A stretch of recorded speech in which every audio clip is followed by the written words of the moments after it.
Amannya gange nze Kabwama Paul era nga nsangibwa ku kyalo Kawuna Muluka Kiyanja Gombola y'Empata Mukono district. Ndi musajja mulimi era alima mu nnima ey'obutonde gye tumanyi nga organic farming. So era nkola ekigimusa ekyo eky'obutonde nga nkola mu bintu byaffe nga nzija mu biva mu bisolo, emiddo, omusulo n'evvu byonna n'embigatta nesobola okugyamu ekigimusa kyenkozesa okulaba nti ndiikiriza ebirime byange, okulaba nti bimpa ekisinga obulungi. Kale mbagambye nti ngatta ebintu ebyenjawulo kati evvu olw'okuba nti nkola nteeka ku birime ebyenjawulo nga ebitooke, ekigimusa ekyo kikozesa ku bitooke, kikozesa ku mmwanyi, vanilla ne soya. Mpozi enkola engeri gye nkikolamu nfuna ebiva mu bisolo n'ebinyonyi nga kalimbwe, nenzija mu busa bw'ente oba obw'embuzi, nenfuna ekimyula, omuddo ogw'ekimyula, nenfuna evvu, nenfuna omusulo ogwaffe abantu ebidomola 2 byenteeka mu kapipa omwo, naye nga namaze guterekako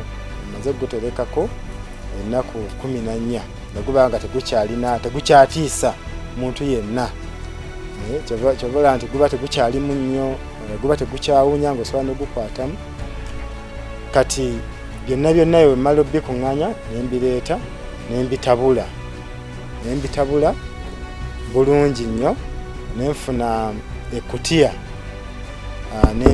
nembiteekamu 2, obusa, evvu, emiddo giri egy'ekimyula nga nagikunyiza gye naleetedde mu kakutiya muli, nengatta wamu nentabula, ngenda nsengeka nga nteeka mu leeya ez'enjawulo, olumala nentabula okakasa nti byetabudde bulungi.